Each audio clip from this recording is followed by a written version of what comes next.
Alors idéalement, le Springer est quand même dédié au petit gibier, donc faisan, bécasse, lapin. Bon, lapin, comme c'est un gibier difficile à débusquer dans les endroits compliqués, le Springer est vraiment fait pour ça. Après, c'est vrai qu'on peut aussi la chasser au gros, on peut chasser aussi à la hutte, il n'y a aucun souci là-dessus. Le Springer est capable de rester au poste et faire du retrieving, c'est vraiment le chien à tout faire, quoi. Bah, le Springer, sa plus grande qualité, c'est quand même aller débusquer du gibier dans des coins impraticables. Ses qualités de gros broussailleur, aller chercher n'importe quel gibier, n'importe où.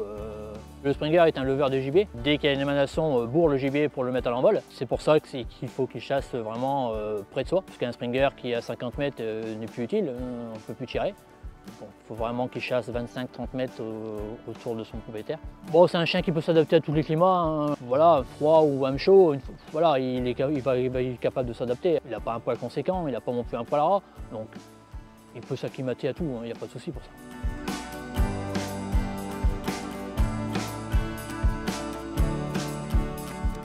Alors l'éducation du Springer commence très jeune, hein. Vous l'avez en main dès 8 semaines. Déjà là, il faut travailler beaucoup le contact. Alors le sortir souvent, jouer avec pour faire le rapport, la marche en laisse. Plus le chiot verra des choses dans les 2-3 mois de sa vie, mieux il sera plus tard.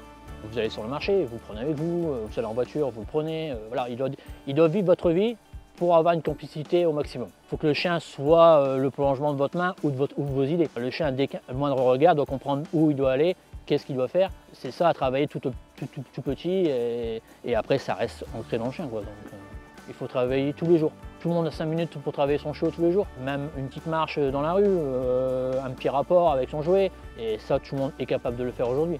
On travaille beaucoup les souches de chasse, bon, parce que c'est quand même un chien dédié à ça. Après, bon, tout petit, il faut quand même lui faire voir du gibier. Bon, aujourd'hui en France, on a quand même des éleveurs qui travaillent, qui font beaucoup de concours, qui travaillent beaucoup les qualités, démontrent leur qualité de leur chien.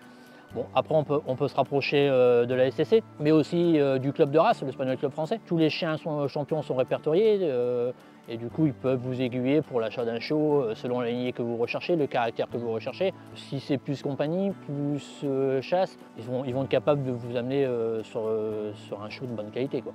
Le seul défaut qu'on peut lui trouver, c'est peut-être qui ne marque pas l'arrêt. Il y a des gens qui nous disent oui, mais on n'a pas le temps de fermer le fusil, on n'a pas le temps, ça chasse trop vite.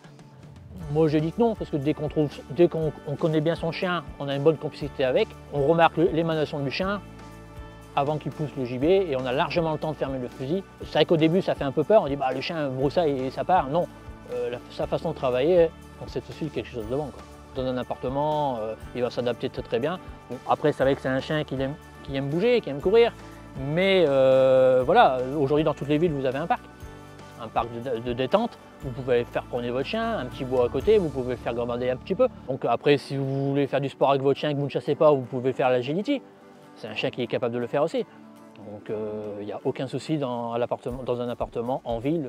Nous, les éleveurs, on vérifie beaucoup les hanches surtout, les yeux.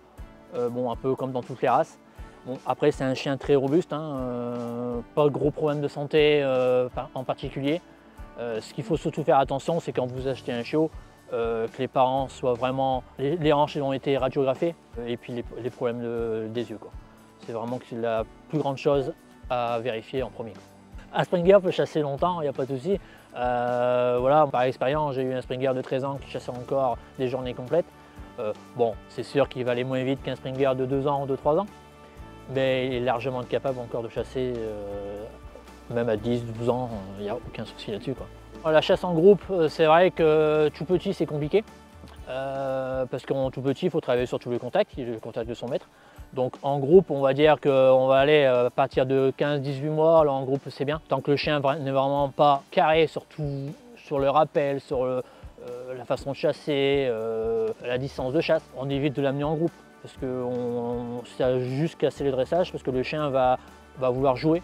Surtout, et il va être perdu, donc on va s'énerver, on va crier, et c'est pas forcément la faute du chien, le chien ne peut pas le faire, mais dans l'ambiance, il joue avec les autres, quoi, et c'est normal, quoi, ça reste quand même un enfant, un bébé dans sa tête, et donc on amène un chien en groupe quand il est vraiment carré, donc on va dire, allez, à 18 mois, ça commence déjà à être très bien, quoi.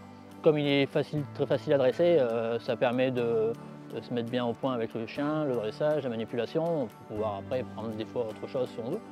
Mais une fois qu'on a goûté au Springer, on reste Springer.